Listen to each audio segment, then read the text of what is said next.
Hello and welcome back to part 4, Run and Post-Processing of Marin 3D Dam Breaks CFD course. First of all, I'm going to show you some settings in the graphic windows.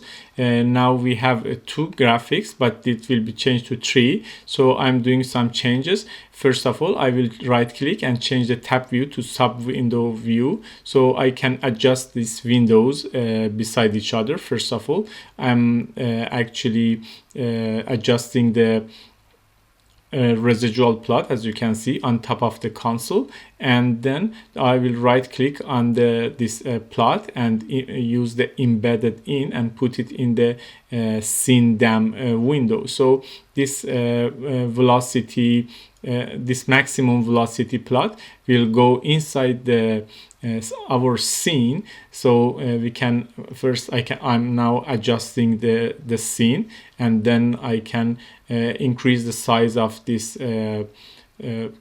maximum velocity of the domain beside the animation. So in this case, we have all of our graph here. You can add more graph if you are interested in. So you can check the plot based on the water flow inside the channel. So when this water flow and reach to this box, there is a very big velocity jump you can see during the animation here and during the run.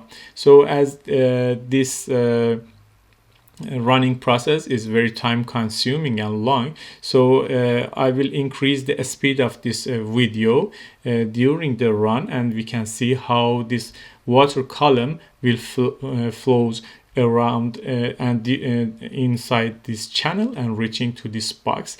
We can see all this graph and data beside each other. So after finishing the run, I will come back and we can go for doing some post-processing, check the results and compare with the paper, and also run the animation. So please wait and watch the video after running the process.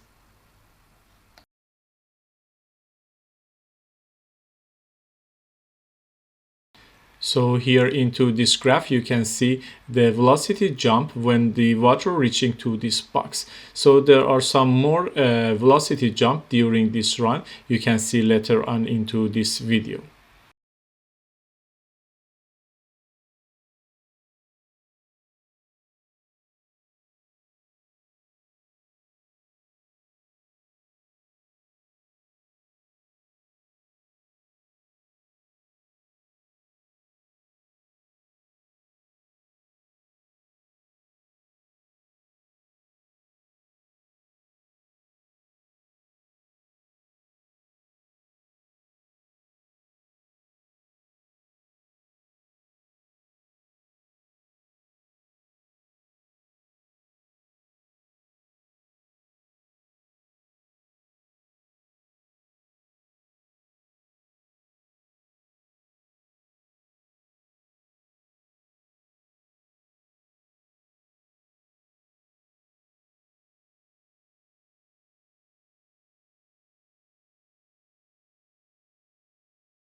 Okay, so after finishing this simulation, we can just have a look again on the result. Before that, I will show you one more time how we can manage this window, like this maximum velocity, scaled residual, and this scene, as we did before during the simulation. So when you are going to start the run, you can do this setting also and adjust this window beside each other. So to do so, you can right click on one of this window here, like for example here I can right click and change the tab view to sub window view. So then you have all your open window beside each other. I have 3 windows, so you can see these 3. Now I can simply adjust and then put the window in different area of this graphic window, and then I'm going to put this maximum velocity inside the scene. So I can right click on this window and use this option embedded in, and then select the scene damp. So this window, this plot will go inside this scene. Then I can adjust this window actually like this, and then bring it here. So I have this scene here, and then I can also adjust and change the size of this window. So during the run, you can do these settings, and then you can see all of this data, this scaled residual, this plot, and also the animation beside each other during the run. So for now, I can then, if you are going to bring this out of this window, you can right click again and then move out embedded window. So I can do it, so it will come here, for example. Then again right click and change the sub window view to tabbed view. So this is a transient plot of the maximum velocity magnitude in the whole of our domain. So if I bring this paper here, so you will see after reaching the water to this box, we will have a jump here. I'm showing you the velocity plot. So this is a velocity jump actually in the domain. So there are some more jumps like this time steps and this flow time you can see, and also check during the animation. This is also a scaled residual, and this is the scene that we have created. You can also rotate this window or see from different actually view. So this water now is actually coming back and reaching to this area, to the initial stage, and this is related to 2 seconds after 2 second simulation. So I didn't use the autosave, but you can do it and then check all the results for different flow time and time steps. So now we can go and have a look on the animation. So you need to go to the results under the animation, open the playback. When you open the playback, you have the animation 1, and this is the first view of our animation. So this is the water column, and then I can play this actually animation by pressing on this play button.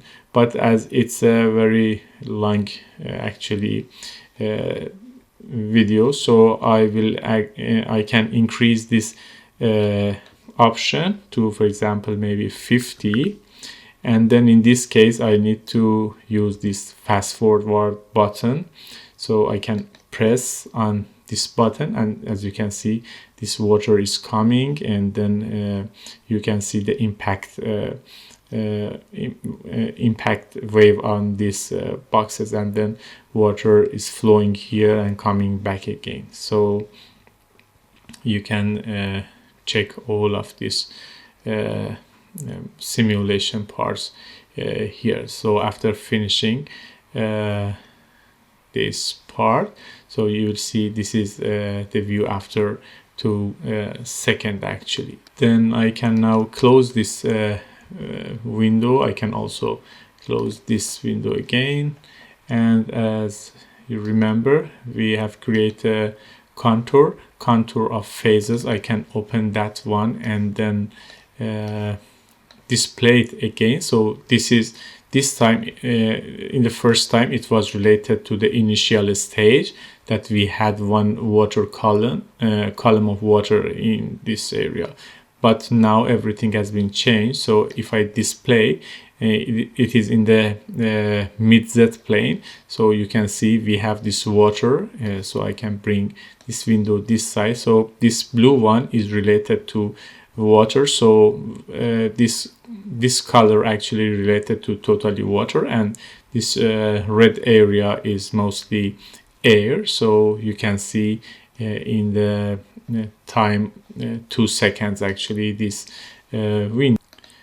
I can also create maybe another contour, pressure contour, for example. I can right click and use the setting, the same setting as this face contour. So I will press on copy. So now I have another window. I can rename it, for example, to contour pressure.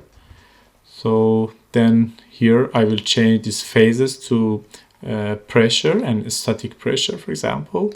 So the phases is mixture here, the only available.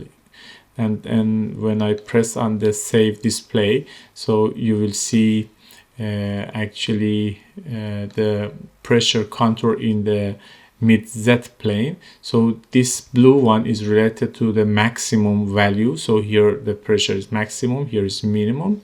You can also change this color map for this one. Go to this option, use edit, and then reverse this one, and then apply, close, and apply again. So in this case we have changed this color map also. So the red ones is mostly related to the maximum value for pressure, as you can see here. I can also, for example, change this mid plane to wall, and then save and display. You will see the pressure distribution on the wall also. Then here maybe I can change this to the box and then save and display. So this is the pressure on the box here. So you can check. So but I'm going to change it to the mid Z plane, and then use this view actually here. So you can see the contour of pressure. You can do the same for different values and different actually contours.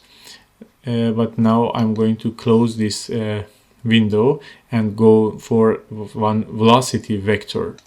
So I can open this velocity, create a new, and this is vector velocity, I can call it.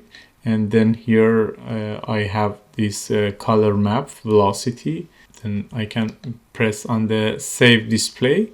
So here, as you can see, there is nothing selected for now. And then you can see the velocity actually contour, velocity vectors, and the maximum values actually here is related to this area. You can change this color map options and go here, and then you can select another type of color map, but for in this case I'm going to keep this one as it is and use this view. And then you can try for different surfaces. For example, here I can select a VOF clip, for example. So this is related to whole of our water. So everywhere we have water, we can see the velocity. So I can press on VOF clip and press on the save and display. So you can see the velocity vector actually here. You can also add a draw mesh, for example, by opening this and select the box, display, save and display again. So we have our box also here, and you will see the fluid flow around this box. and here beside this wall you can also select the actually use to create another scene to have this actually vector beside your walls, and also this box here. Then let me go again to this view, and then this time I can add the mid Z plane and display again. So we have the velocity vector in this mid plane at the middle of the actually a vertical plane at the middle of the geometry, and also the velocity vector for all this water actually here. So that's it also for this plot. And then, as you know, there are different options to escape or change the style of this velocity vector, or use different scale for these arrows actually for this velocity vector. Then there are maybe some more things that you can do in the post-processing inside the Ansys Fluent, but I think that's enough for this CFD course. I hope you learned something new, and so that's it for today, and thanks for watching.